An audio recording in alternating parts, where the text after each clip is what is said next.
I used to think I knew my wife better than anyone in the world. 6 years of marriage, 8 years together total, you'd think that's enough time to truly know someone. I was wrong. My name is Alex Cooper.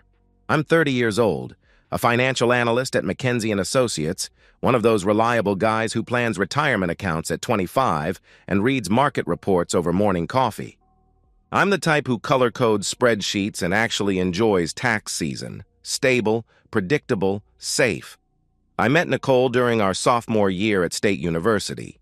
She was everything I wasn't, spontaneous, ambitious, the kind of person who talked about conquering the corporate world, while other students were just trying to pass Economics 101. She was studying marketing and business, already networking with professors, and plotting her rise to executive status. That hunger attracted me. While other girls talked about finding themselves, Nicole talked about building empires. We got married when I was 24 and she was 23. I'd been saving aggressively since my first job, living in a studio apartment and driving a used Honda, squirreling away every penny for our future. The townhouse came first, a modest 3-bedroom in Maple Heights, nothing fancy but mine. My down payment, my credit score, my name on the deed. Nicole contributed to utilities and groceries, but the house was always mine. At the time, it felt romantic, traditional, the man providing stability for his wife. I never thought ownership would matter. Now it matters more than anything. Nicole works as a marketing manager at TechVision Solutions, a mid-sized tech company downtown with glass offices and motivational posters about synergy and disruption. She's ambitious, always chasing the next promotion, the next big account, the next career milestone that'll prove she's more than just another pretty face in a conference room. I used to admire that drive. It matched my own obsession with financial security, with building something lasting. But over the past 6 months, something shifted in our marriage like tectonic plates moving beneath the surface. The overtime started gradually. An extra hour here, a late meeting there, until suddenly Nicole was leaving at 7 in the morning and returning at 10 at night, exhausted and distant. She'd drag herself through the front door, kick off her heels, and collapse on the couch without even looking at me. "Rough day?" I'd ask. "The worst," she'd mutter, already scrolling through her phone. "Wilson account is killing me. This promotion is going to destroy my sanity. The work trips multiplied like cancer cells. Dallas for 3 days, Atlanta for a weekend, San Francisco for a week. Always last minute, always critical, always about some client who needed her expertise immediately. She'd pack in a rush, kissing me goodbye with distracted lips while texting someone during the Uber ride to the airport. But it was the small things that made my chest tighten with suspicion. Nicole started smelling different when she came home, not her usual vanilla perfume, but something masculine and woody that clung to her clothes like evidence. Her phone became a forbidden territory, always face down on the dinner table, protected by a new passcode I didn't know. The woman who used to share every meaningless text conversation now guarded her device like classified information. One night I woke at 2 in the morning to find our bed empty. I discovered her in the bathroom, door closed, whispering into her phone in the tone she used to reserve for me. Intimate, affectionate, conspiratorial. Who was that? I asked when she slipped back under the covers. "Work stuff," she replied without hesitation. "Crisis with the Wilson presentation. Sorry if I woke you," but her voice carried guilt like perfume, obvious and cloying. The doubt started small, a nagging whisper during board meetings and quarterly reviews. But it grew like a tumor, consuming my thoughts during dinner conversations, during the nights when she'd roll away from me in bed, during the mornings when she'd shower immediately after coming home from her business trips. I wanted to believe her explanations. I wanted to trust that her dedication was really about our future, about building the life we'd planned together. Kids by 35, a bigger house by 40, retirement in some coastal town where we'd grow old together. But my analyst brain kept running the numbers, and they didn't add up.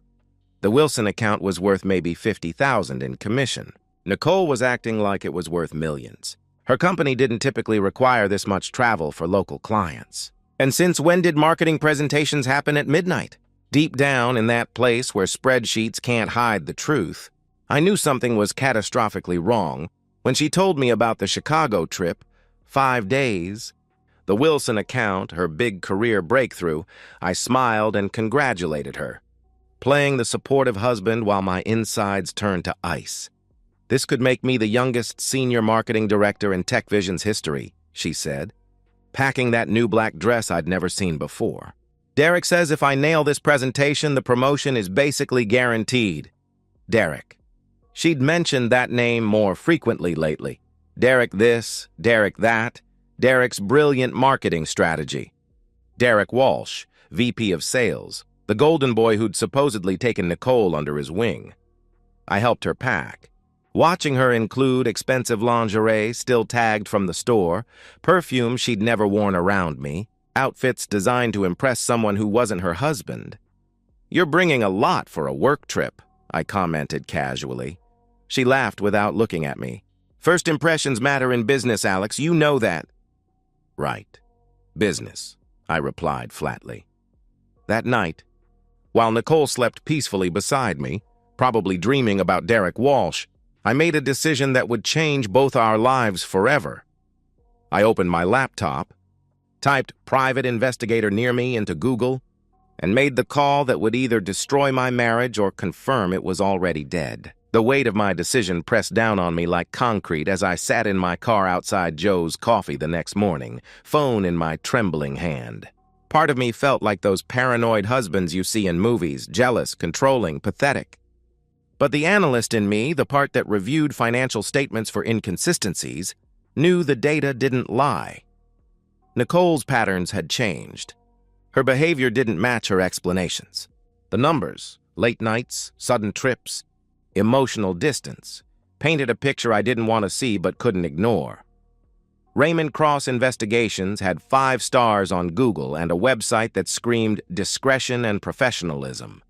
The testimonials read like war stories from the trenches of modern marriage. Raymond saved my sanity and my assets. Professional, thorough, and worth every penny. The truth set me free. When Raymond answered on the second ring, his voice was calm and measured like a therapist or a very good accountant. "This is Raymond Cross. How can I help you?" he asked. "I think my wife is cheating on me," I said, the words feeling foreign and bitter in my mouth. "I need to know for sure. No judgment. No platitudes. Just business, I understand. Can you tell me what's led you to this suspicion?" he inquired. I recited the evidence like a case study. The overtime that didn't match her paycheck. The business trips that seemed more frequent than necessary. The emotional distance, the new passwords, the 2 a.m. phone calls. Raymond listened without interrupting, occasionally making notes I could hear scratching across paper. "How long have these changes been occurring?" he asked. 6 months, maybe more," I answered. "And she has a trip planned?" "Chicago, 5 days. Leaves tomorrow morning," I replied. "Perfect timing for surveillance. Chicago's expensive for extended monitoring, but it's where we'll get the clearest picture of her activities. If there's another party involved, a 5-day trip will reveal it," he explained. The cost was $3,500. I'd spent more on our honeymoon, more on Nicole's engagement ring, more on the couch she'd picked out for the living room. For the price of truth, it felt like a bargain. "I need to know," I told him. "Even if it destroys me, I need to know." Raymond's response was measured, professional, and somehow comforting. "Most of my clients say that, Mr. Cooper, and you're right. The truth does destroy things, but it also sets you free to rebuild something better." We spent the next 20 minutes arranging logistics. I would provide Nicole's flight details, hotel information, and itinerary, all information she'd shared freely, believing she had nothing to hide. Raymond would have an operative stationed at O'Hare Airport when she landed, following her throughout the trip with professional invisibility. "Full photographic and video documentation," Raymond explained. "Time-stamped, date-stamped with detailed written reports. If she's engaging in extramarital activity, we'll document it thoroughly. If she's genuinely focused on business, you'll have peace of mind and can work on rebuilding trust." After I hung up, I sat in my car for 10 minutes, hands gripping the steering wheel. Breathing slowly like I'd learned in that meditation app Nicole had convinced me to try. The die was cast. In 24 hours, I'd either be proven wrong, paranoid, insecure, destroying my marriage with unfounded suspicion. Or I'd have evidence that the woman I'd loved for 8 years had been systematically betraying me. The next 3 days passed like psychological torture.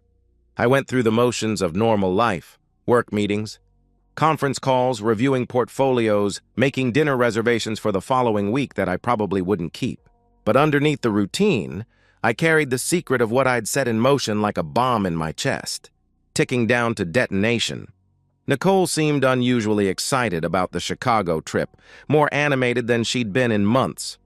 She talked constantly about the Wilson account, about how landing it would fast-track her promotion, about the presentation she'd been perfecting for weeks. "Derek thinks this could be a game-changer for my career," she said over dinner Tuesday night, twirling pasta around her fork without really eating. "He's been mentoring me through the whole process." "I'm so lucky to have someone like him in my corner." Derek again. "Always Derek. He sounds like a good mentor," I managed to reply. "The best. He really gets the vision for where TechVision is headed. Plus, he's got connections throughout the industry. Having someone like that believe in you." She trailed off, smiling at something I wasn't part of. I watched her pack Wednesday evening, each item she folded into her suitcase feeling like another knife in my chest. The black dress that hugged her curves in ways designed to attract attention. The expensive lingerie still tagged from Victoria's Secret lace and silk in colors she'd never worn for me. The perfume I'd never smelled on her skin during our intimate moments.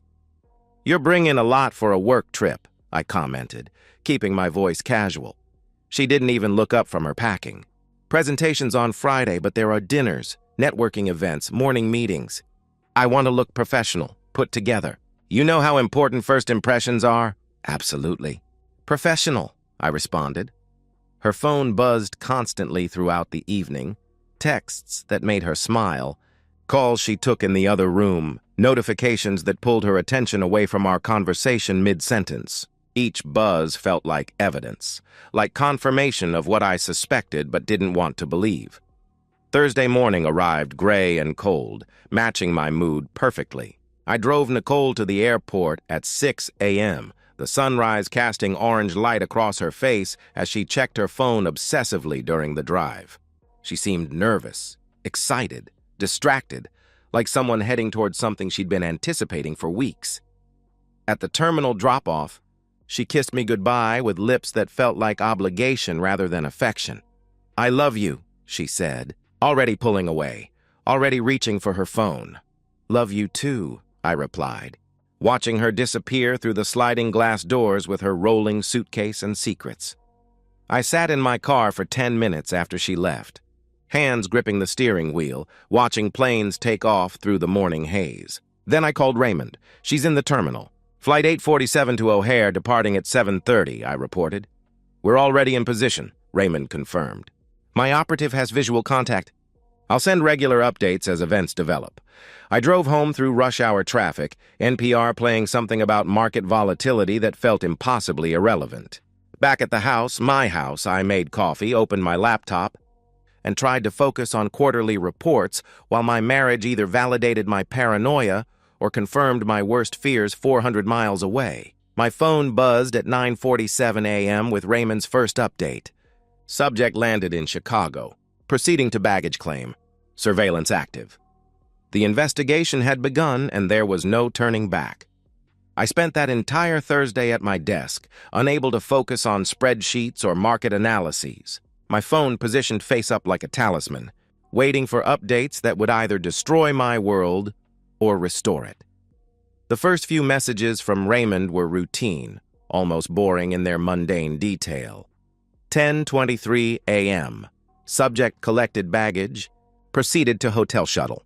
No contact with other parties observed. a.m. Subject checked into Marriott downtown, room 1847. Proceeded directly to room with luggage. 15 p.m. Subject departed hotel, walking to TechVision Chicago offices 3 blocks away. Standard business attire, carrying presentation materials. For a few hours, I allowed myself to hope. Maybe I was wrong. Maybe Nicole really was in Chicago for legitimate business. networking and presenting and climbing corporate ladders with nothing more scandalous than ambitious professionalism. Then came the message that changed everything. 4 p.m. Subject returned to hotel with male companion. Proceeding to bar area. Sending photos now. My hands were shaking so badly I almost dropped the phone. The message sat there, innocuous text on a bright screen, with an attachment icon that felt like Pandora's box. I knew that once I opened those photos, there would be no returning to ignorance, no comfortable delusion that maybe I was wrong. I clicked the attachment. The first image showed Nicole at the hotel bar, sitting closer than necessary to a man I didn't recognize, tall, probably mid-40s, expensive suit, confident posture of someone accustomed to getting what he wanted. Nicole's body language screamed intimacy, leaning in, hand resting on his forearm. Wearing that smile she used to give me when we were dating, when I could make her laugh until her cheeks hurt. The second photo was closer, clearer, more devastating. Their hands intertwined on the bar top, her head tilted toward his shoulder. Their faces inches apart in the unmistakable geometry of people who'd moved far beyond professional colleague territory. Raymond's follow-up text made my chest physically ache. Subject and male companion identified as Derek Walsh, VP of Sales at TechVision Solutions. Body language suggests established relationship, not first meeting. Continuing surveillance, Derek Walsh. Her mentor, her champion, her married superior with 2 kids and a wife who probably trusted him the way I'd trusted Nicole. I ran a quick LinkedIn search with trembling fingers. Derek Walsh, VP of Sales, TechVision Solutions. Married 15 years, father to Emma, 9, and Jake, 6. His profile picture showed him with his arm around a blonde woman, presumably his wife, both of them smiling, at some company picnic or family vacation. Another, betrayed spouse who didn't know yet that their world was crumbling. Over the next 2 hours, Raymond's updates arrived like blows to the solar plexus. 23 p.m. Subjects departed bar area together, heading toward elevators. Following at distance. 31 p.m. Subjects entered room 1847 together. Subjects registered room. Attempting closer surveillance. 45 p.m. Obtained visual through partially open curtains. Documenting activity. I paced my living room like a caged animal, unable to sit, unable to think about anything except what was happening in that hotel room 400 miles away. My wife, the woman who'd promised forever, who wore my ring, who'd slept in my bed 24 hours ago, was in a room with another man. At 8:15 p.m., my phone buzzed with a photo that made my blood turn to ice water. Through the hotel room window, curtains carelessly left partially open, Nicole and Derek were clearly visible, kissing. His hands in her hair, her dress partially unzipped, his shirt unbuttoned. The image was professionally shot but devastating in its clarity, undeniable evidence that would hold up in any court, destroy any alibi, end any marriage. More photos followed over the next 20 minutes, each one a fresh knife twist. Nicole's dress on the floor, Derek's clothes scattered across a chair. The two of them in bed, her laughing at something he'd said, her hand on his bare chest, the casual intimacy of people who'd done this before, who were comfortable with each other's bodies, who had routines and inside jokes and shared secrets. The final message from Raymond at 8:47 p.m. was a professional summary that read like a coroner's report on my marriage. Obtained 5 minutes of video footage showing clear sexual activity. Also confirmed identity. Derek Walsh, married, 2 children ages 6 and 9. Based on comfort level and body language, this appears to be an ongoing affair, not first encounter. Conservative estimate, relationship has been active for 3-4 months minimum. Full detailed report will include timestamps, video files, and witness statement. Recommend consulting legal counsel immediately. I sat on my couch in the dark house that was mine, phone in my lap, feeling something inside me break and then reshape into something harder, colder, more dangerous. The hurt was there, a raw, gaping wound in my chest that felt like actual physical damage. But beneath the pain rose something else. Clarity. Cold, analytical, ruthless clarity. Nicole had made her choice. She'd chosen Derek Walsh, chosen to betray 6 years of marriage, chosen to destroy the life we'd built together while claiming it was all for us, all for her career, all for our future. Now I would make my choices. I opened my laptop and began researching divorce attorneys, specifically ones with reputations for aggressive representation in infidelity cases. I found Patricia Vance, a lawyer whose website testimonials read like dispatches from scorched earth divorce battles. Her bio was intimidating. "I don't just win cases, I ensure justice. Adultery has consequences, and I make sure those consequences are permanent." At 10:32 p.m., I sent an inquiry email to Patricia's firm, attaching Raymond's preliminary report with its devastating photos and clinical documentation. I slept in the guest room that night. The bed I'd shared with Nicole suddenly felt contaminated, a place of lies and deception I could no longer occupy. The sheets still smelled like her perfume, the vanilla one she wore at home, not the mysterious scent she'd been bringing back from her business trips. By Friday morning, Patricia Vance had responded with the efficiency of a woman who'd seen every betrayal imaginable. "I've reviewed your evidence. This is an exceptionally strong case for infidelity with photographic documentation. I can see you Monday at 9 a.m. Bring everything: financial records, property documents, marriage certificate, evidence files. We're going to destroy her." Nicole called me Friday morning from Chicago, her voice bright and cheerful, asking about my weekend plans like she was calling from a spa vacation instead of the scene of my personal apocalypse. "How's the presentation prep going?" I asked, my voice surprisingly steady. "Incredible! Derek's been so helpful. We worked late into the night perfecting the strategy. I think we've really got something special here," she replied enthusiastically. I could hear Derek's voice in the background, muffled but distinct, probably ordering room service or asking about her plans for the day. She was lying in bed with him while talking to me, discussing their work while his scent was probably still on her skin. "That's wonderful, honey. I miss you," I responded. "Miss you too." "Can't wait to come home and tell you all about it," she answered cheerfully. "I can't wait either." "I love you, Nicole." "Love you too, Alex," she replied. And I meant it as goodbye, because the woman I'd loved for 8 years was already gone, replaced by someone who could lie with such casual cruelty while planning her career advancement in another man's bed. Monday morning couldn't come fast enough. Monday morning, I sat across from Patricia Vance in her downtown office, 30 floors up, floor-to-ceiling windows overlooking the city, steel and glass that reflected the cold efficiency I'd need for what came next. Patricia was 50-something, sharply dressed in a way that communicated competence and ruthlessness, with calculating eyes that had seen every betrayal imaginable and learned how to weaponize them in court. She reviewed Raymond's complete report methodically.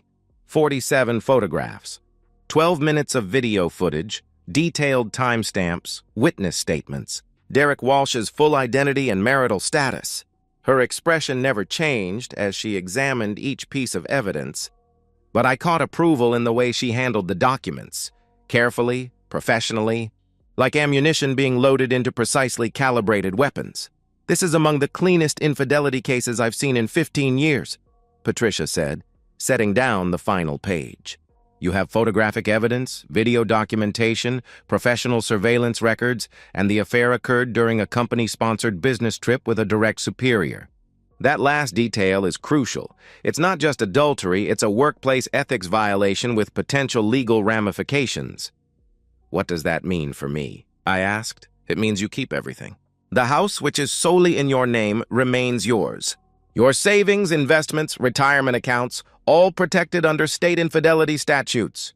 She gets nothing except what the judge deems a minimal settlement to avoid claims of punitive damages. We're talking maybe $500 if that," she explained. "And her career?" I inquired. Patricia leaned back, steepling her fingers like a chess master contemplating checkmate. "That's where this gets interesting. TechVision Solutions has a strict code of conduct policy regarding relationships between employees, especially when one party is in a supervisory role. Derek Walsh is a VP, your wife is a manager reporting to his division. That's a clear violation with potential sexual harassment liability for the company. So if someone were to report this," I suggested, "if someone, say, A concerned party with documented evidence were to forward this information to their HR department. Both parties would likely face immediate termination. Companies don't play games when faced with potential lawsuits and ethics violations, she confirmed. I felt cold satisfaction settling in my chest like winter air.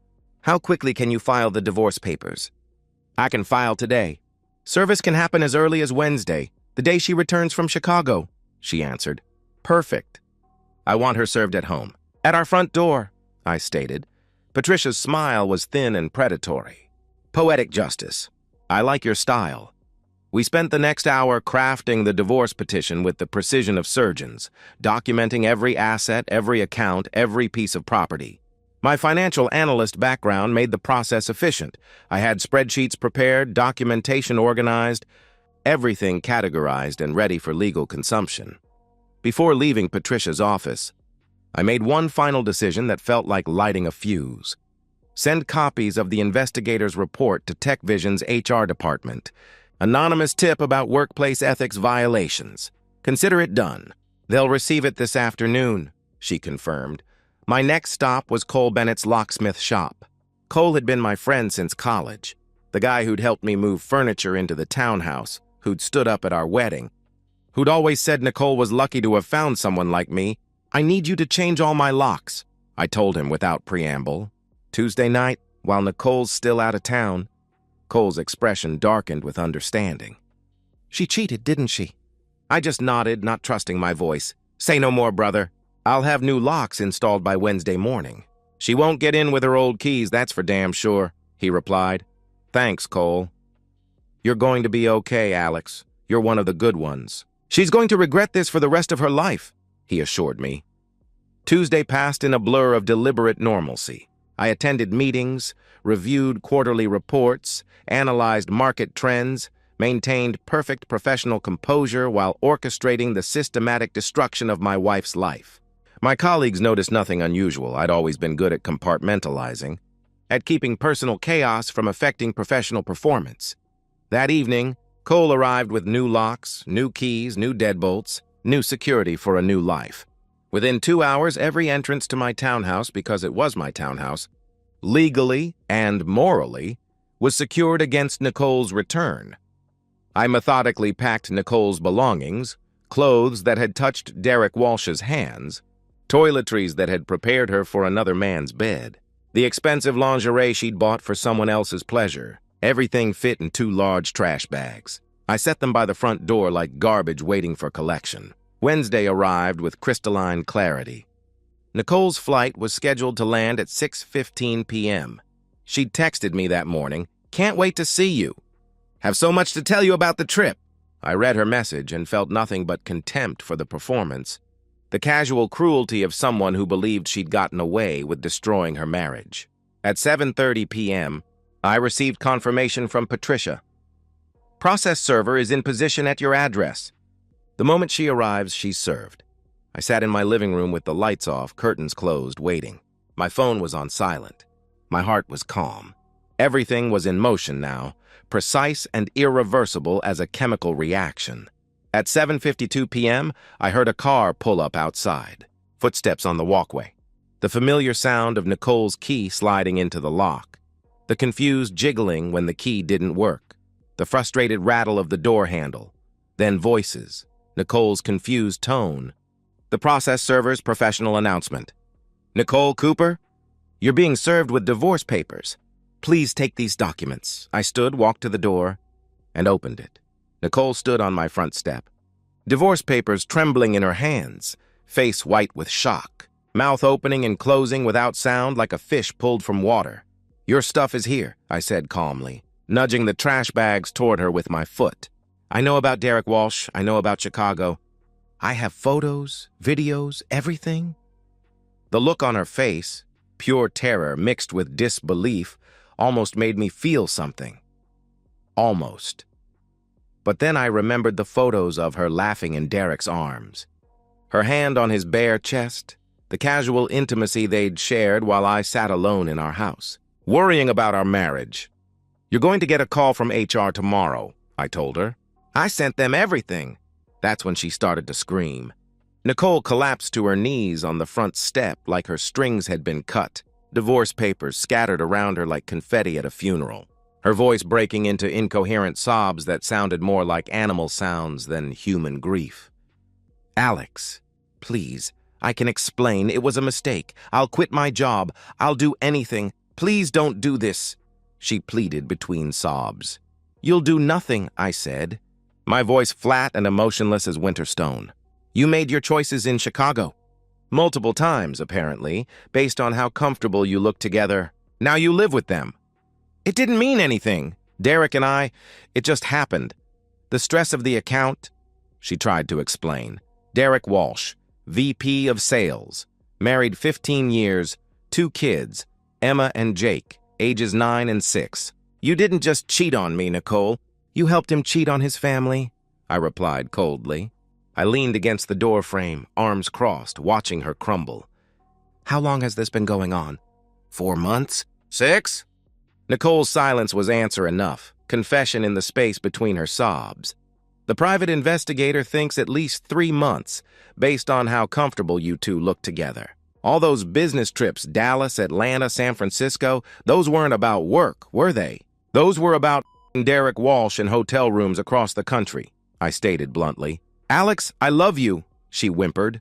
"No," the word came out like a slap.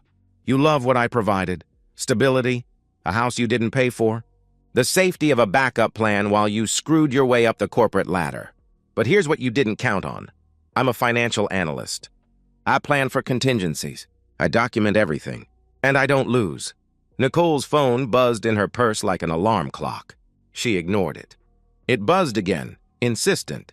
"You should answer that," I said conversationally. "I think it's important." With shaking hands, Nicole pulled out her phone. The caller ID read, "TechVision HR Department," her face drained of whatever color remained, leaving her looking corpse pale in the porch light. "They know," I said simply. "I sent them the evidence this morning. Photos, videos, Raymond's full report.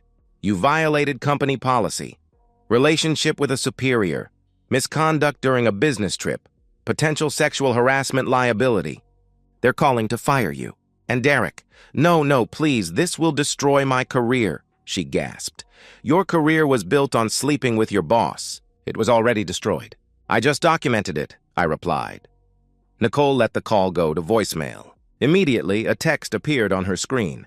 "Nicole, this is Brenda Lawson from HR. You need to come to the office immediately tomorrow morning, 8 a.m. sharp, conference room B. Do not report to your regular desk. Do not speak to other employees. This is urgent." I watched her read it, watched the last pillar of her carefully constructed life crumble into dust. "My lawyer filed for divorce Monday," I continued with the methodical precision of a surgeon. "You're holding the papers. The evidence is overwhelming. Adultery with photographic proof that would hold up in any court. You get nothing in the settlement. The house is mine, my down payment, my name on the deed, my equity. Savings, retirement, investments, all protected under state infidelity statutes. Patricia Vance is representing me, and she doesn't lose cases like this. Where am I supposed to go? What am I supposed to do?" she asked desperately. "Not my problem anymore," I answered coldly. Nicole tried one last desperate approach, reaching for my hand with fingers that trembled like autumn leaves. "We can go to counseling. We can fix this. I'll do anything. I love you." I stepped back, disgusted by her touch, revolted by the hands that had been all over Derek Walsh 48 hours ago. "Don't touch me. You lost that right when you let Derek Walsh touch you in that hotel room." I picked up her trash bags and tossed them down the front steps. Clothes spilled across the walkway, the black dress she'd worn to seduce him, the lingerie she'd bought for his pleasure, the professional attire of a career that was about to end in humiliation. "If you contest the divorce, I'll make the evidence public," I said, each word deliberate and final. "Every photo, every video, your family, my family, everyone we know, they'll see exactly what kind of person you really are.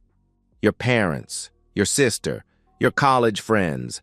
They'll all know their golden girl is nothing but a cheating whore who destroyed her marriage for a promotion." Nicole's sobs had gone silent now. replaced by the hollow stare of someone whose entire world had just imploded in the span of 10 minutes. Or you can sign the papers quietly. Take your minimal settlement and disappear, I continued. Your choice. But either way, we're done. This marriage is over. You killed it in Chicago. I stepped back inside my house, my sanctuary, my investment, my future, and closed the door. The new deadbolt slid into place with a final, decisive click that sounded like a coffin closing. Inside, I leaned against the door, eyes closed, breathing slowly and deeply. I could hear Nicole crying on my doorstep, could hear her making phone calls, probably to Derek, probably begging him to fix this somehow. But there was no fixing this. I'd made sure of that.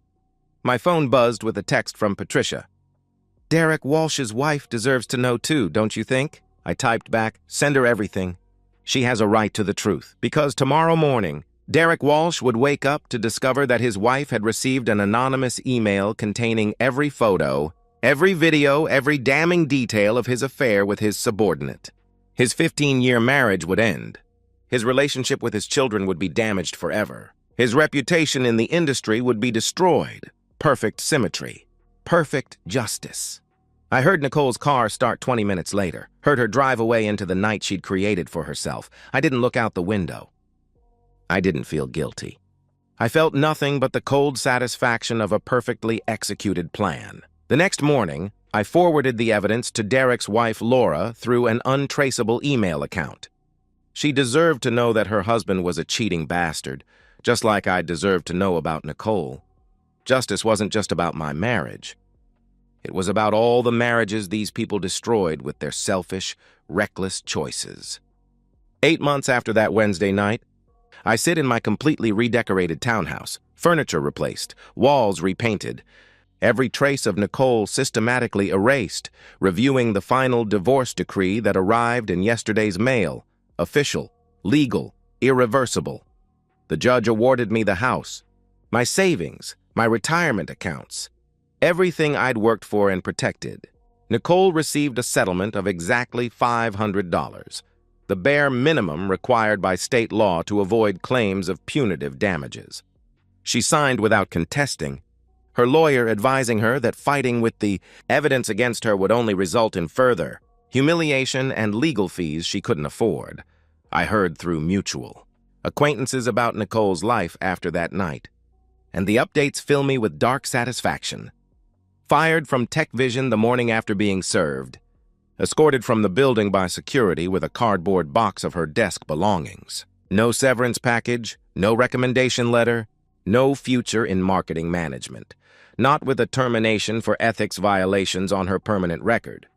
She moved in with her sister temporarily, sleeping on a pull-out couch and borrowing money for basic expenses, then finally found a studio apartment on the South Side, the kind of place with thin walls, broken air conditioning, and neighbors who play music too loud at all hours. The ambitious marketing director, who was gunning for senior director status, now works part-time at a customer service call center, answering complaint calls for $15 an hour.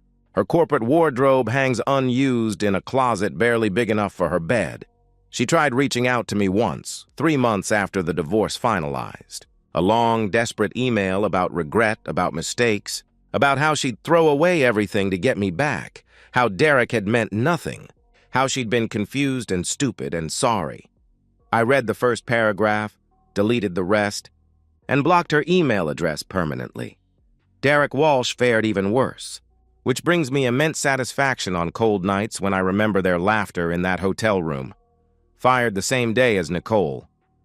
His wife Laura received my anonymous email with every photo, every video, every timestamp that documented her husband's betrayal. She filed for divorce immediately, armed with evidence so overwhelming that Derek's lawyers couldn't mount any defense. Laura got full custody of Emma and Jake. The house, the savings accounts, his retirement, everything. Derek moved into a one-bedroom apartment across town and gets supervised visitation with his children every other weekend. Court-mandated supervision because his own kids don't trust him anymore. Word spread through their industry about the married VP who got caught sleeping with his subordinate during company business trips. Derek's reputation became toxic. He couldn't find another executive position anywhere. Too much liability, too much scandal, too much risk for any company wanting to avoid workplace harassment lawsuits. Last I heard through LinkedIn, Derek was working in used car sales in Phoenix, Arizona. Broke, alone, and forgotten by the industry that once valued his expertise. Perfect justice for a man who destroyed his family for a few months of hotel room intimacy with my wife. As for me, I've thrived in ways I never expected. I kept the townhouse but made it completely mine. New furniture that reflects my taste, not compromise. New artwork that I chose without consultation. A home office where I can work in peace without wondering where my spouse really is. I got promoted to senior financial analyst at McKinsey & Associates, corner office. Substantial raise, recognition for the focus and dedication I'd poured into work during the divorce proceedings. My colleagues praised my professionalism during personal difficulties, not knowing that destroying my cheating wife's life had actually improved my concentration. I'm dating someone new, Rachel, a third-grade teacher I met through Cole and his wife at a summer barbecue. She's kind, genuine, uncomplicated by corporate ambitions or hidden agendas. We've been together 4 months now, taking it slow, building something real on honest foundations. Rachel asked about my past once, early in our relationship. I told her the simple truth. I was married. She cheated. I handled it and moved on. I'm glad you found your way out of that situation. You deserve someone who appreciates what you bring to a relationship, Rachel replied, squeezing my hand. No drama, no complications, just honest affection from someone who understands that trust, once broken, can never be fully repaired. This Saturday morning, I sit in my quiet living room with coffee and the newspaper, sunlight streaming through windows that overlook a neighborhood where I belong, where I've built something lasting and secure. The financial markets are performing well. My investment portfolio has recovered from the divorce expenses. My life is peaceful, organized, and entirely under my control. I raise my coffee mug in a solitary toast to the empty room.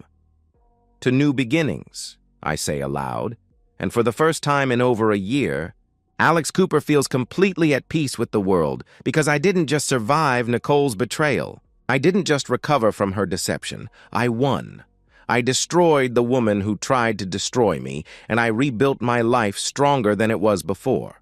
Every choice she made in that Chicago hotel room led inevitably to this moment, me thriving in the home I earned, while she struggles in a life she chose through her own selfish actions. The perfect revenge isn't violence or dramatic confrontation. The perfect revenge is living well while your enemies suffer the consequences of their own choices, knowing they destroyed themselves and you simply documented the process. Nicole thought she was smart enough to have it all, the stable husband, the exciting affair, the corporate advancement, the secure future. She gambled everything on her ability to deceive and manipulate. She lost everything because she underestimated the man she betrayed, and I'm never making that mistake again.